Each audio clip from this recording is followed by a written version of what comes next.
socializing Canecorso has to start from puppy, because socializing them at adult will be very difficult. As you can see, these two beasts that are with me, they can kill. I must be sincere. These two beasts, these two females, in fact, even the smaller ones, they can kill, they can do the hard work, but at the same time, they are submissive, because I started the socialization very early.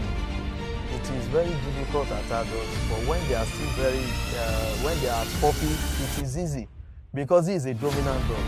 They always want to be in that position of the leader.